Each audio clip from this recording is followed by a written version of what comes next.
Assalamualaikum warahmatullahi wabarakatuh. Selamat berjumpa anak-anak sekalian. Apa kabarnya? Baik semua ya? Baik. Pada hari ini kita akan belajar pemuatan ilmu pengetahuan alam ya, KD 3.6, yaitu mengidentifikasi sumber energi panas pada benda-benda di sekitar.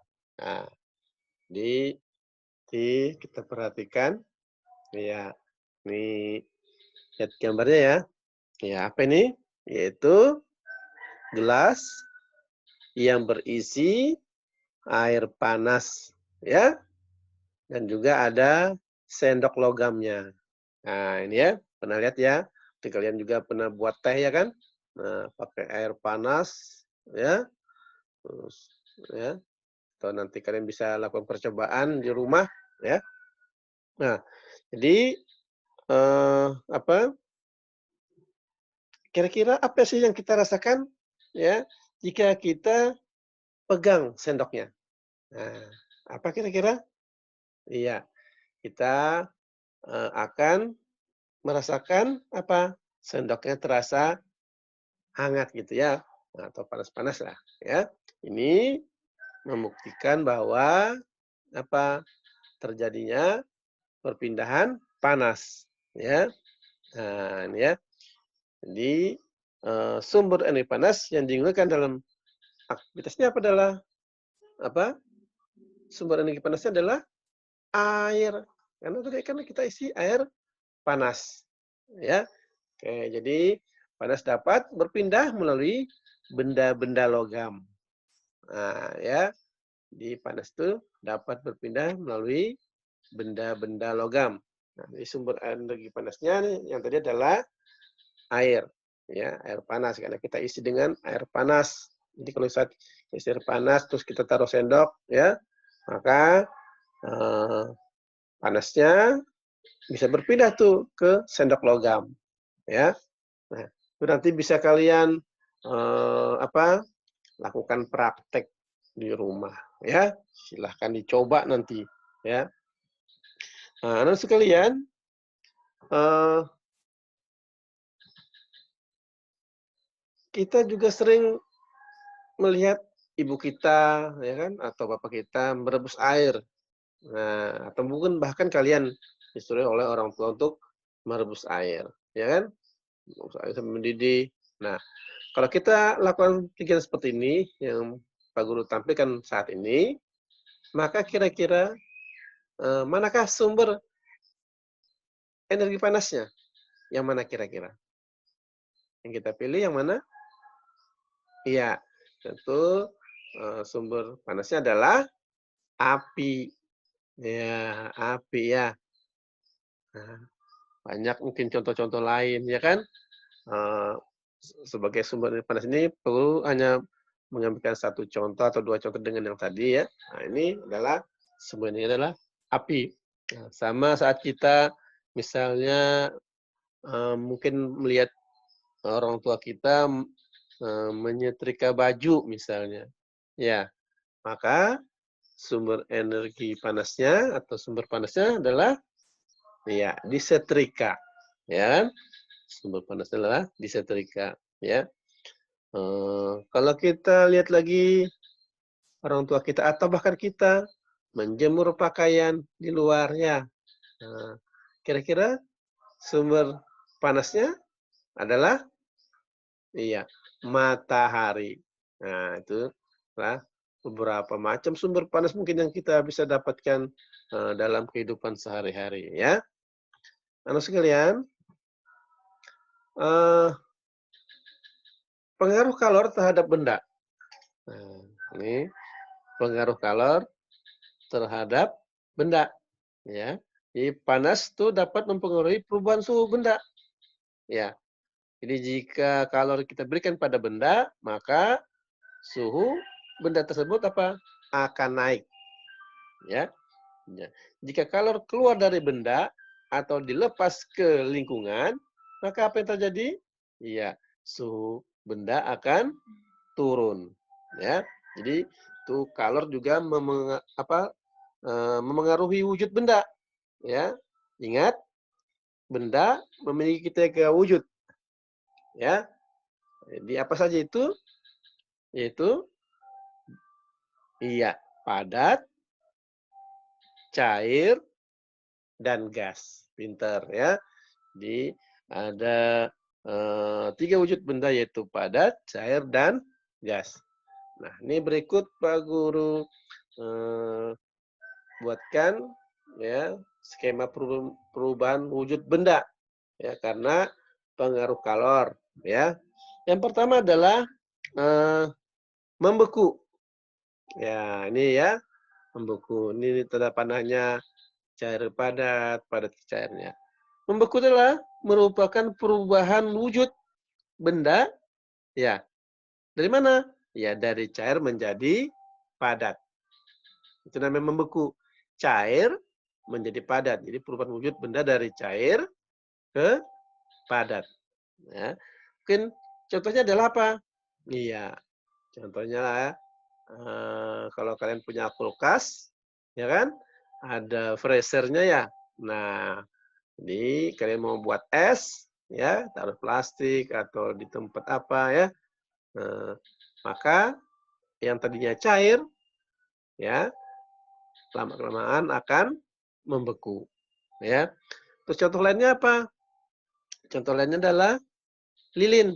Ya, lilin yang keras, ya, kalau kita panaskan, ya tentu akan, eee, lilin yang cair, ya, kita diamkan, maka akan menjadi padat, ya. Dan bisa juga misalnya orang tua kita membuat kue, kue apa tuh? Yang dari cair menjadi agak padat atau padat. Iya, membuat kue agar-agar. Ya, itu ya. Jadi agar-agar tadinya cair, ya, masukkan agar-agarnya, ya didinginkan lama-lama akan padat, ya. Nah, yang berikutnya adalah mencair, ya, mencair. Jadi mencair ini merupakan perubahan wujud dari benda apa? Ya, dari benda padat ke cair sebaliknya, ya. Padat ke cair. Nah, contohnya apa? Tadi kebalikannya kalau lilin tadi dari cair didiamkan jadi beku sekarang lilin yang kita panaskan menjadi cair. Ya, pernah coba ya bakar lilin kan? Nah, jadi dia padat, kena api dia akan mencair, ya. Apalagi es krim. Nah, ya kan makan es krim, kita diamkan, kita buka lama-lama ya mencair, ya. Nah, apalagi dalam kehidupan kita sehari-hari adalah misalnya, ibu kita saat masak, wah biasanya kan ada itu, ditaruh mentega ya, nah untuk ngoseng-ngoseng. Nah, mentega benda padat, ya kena panas dia akan mencair. Nah, jadi sudah mencair, padat ya. Yang berikut adalah menguap. Nih, menguap ya. Jadi menguap itu apa? Yaitu perubahan wujud dari benda cair ya menjadi gas. Ya, cair menjadi gas ya namanya menguap. Ya, contohnya apa? Ya, contohnya air yang kita rebus, ya kan? Kalau kita rebus air, kita diamkan lama-lama, ya, nah, kan habis, ya kan? Menguap dia katakan habis, ya. Lagi contoh lainnya adalah parfum misalnya ya. Nah, itu kita semprotkan ya kan ke ruangan. Nah, apalagi iya, ketika kita apa itu, menjemur pakaian, ya kan, di bawah sinar matahari. Nah, itu akan menguap, ya kan, akan kering dia. Itu dia basah, ya, naik ke atas, ya. Oke, yang berikutnya adalah mengembun. Nah, mengembun, tanda panahnya ini itu perubahan wujud dari benda gas menjadi cair. Nah, tanda panahnya. Jadi mengembun adalah dari benda gas menjadi cair, ya. Contohnya apa? Kalau kita di pagi hari, ya, pernah keluar rumah, nah itu biasanya kita temukan titik-titik air di daun. ya kan? Nah, itu jadi gas, jadi cair. Kita temukan sehari-hari ya. Terus apa lagi? Kalau kita minum es, ya pernah minum es kan? Nah, itu biasanya di dinding esnya, dia bagian luar, ya, tuh, apa, basah, ya kan? Padahal ndak kena air ya. Kalau kita taruh es, itu dinding-dindingnya, dinding gelasnya akan, terasa basah, ya. Yang berikutnya adalah menyublin. Nah, kita lihat ini menyublin, ya. Dia merupakan perubahan wujud dari benda apa? Padat, ya, menjadi gas. Tanda panahnya menyublin dari benda padat menjadi gas. Nah, contohnya apa? Ya, contohnya bendanya ada dalam kehidupan kita sehari-hari, itu apa? Iya, kapur barus. Nah, pernah lihat kapur barus kan? Iya, tadi kita beli besar, ada yang warna-warni ya, ada yang putih. Nah, lama-lama kelihatan apa? Mengecil. Kita lihat 1 minggu, nah, terjadi perubahan. Jadi dari benda padat menjadi gas, namanya menyublin. Yang berikutnya adalah terakhir adalah mengkristal. Nah, mengkristal. Apa itu mengkristal? Itu perubahan wujud dari benda gas menjadi padat. Nah, ini gas menjadi padat, namanya mengkristal. Ya, ya. Sebagai contoh apa? Gas karbon dioksida yang dibubuhkan menjadi es kering, ya. Atau bisa juga apa ya? Salju ya. Nah, jadi terbentuknya salju ya dari butiran-butiran air di langit. Ya. Nah, itu bisa atau juga kalau dalam kehidupan sehari-hari apa itu? Pernah lihat motor lubang knalpot tahu ya? Nah, tempat pembuangan gasnya. Nah, itu kan kotor tuh, ya. Sudah lama biasanya kotor, ya, warnanya hitam ya. Kenapa? Karena ada gas CO2-nya, ya, yang merubah menjadi padat, ya, lama-lama. Nah, itu harus dibersihkan tuh bisa tanya sama bapakmu ya. Apalagi, proses pembuatan garam. Nah, sama ya, proses pembuatan garam. Jadi gas jadi ya menjadi padat. Atau juga, bunga es yang menempel di dinding freezer. Nah, termasuk juga ya, bunga es yang menempel di dinding freezer. Padahal tidak ada, apa, kita tidak, buat es di dinding freezer ya, tapi bisa ada di situ. Itu namanya mengkristal. Nah, anak sekalian, suhu itu, dapat diukur menggunakan termometer, ya. Nah, ini termometer menggunakan prinsip berdasarkan pengaruh suhu terhadap perubahan volume zat, ya. Jadi, volume zat cair jika kita apa, volume zat cair kalau memuai jika dipanaskan, ya. Volumenya akan memuai jika dipanaskan. Nah, ya, dan menyusut jika didinginkan. Nah, itu Pak Guru ulang lagi. Jadi, eee, termometer menggunakan prinsip berdasarkan pengaruh suhu terhadap perubahan volume zat, ya. Volume zat cair memuai jika dipanaskan dan menyusut jika didinginkan, ya. Nah, ini ada 4, eee, satuan termometer yang biasa digunakan, yaitu Celcius. Ya, jadi biasanya suhunya kisaran dari 0 sampai 100, ya. Reaumur itu dari 0 sampai 80, ya.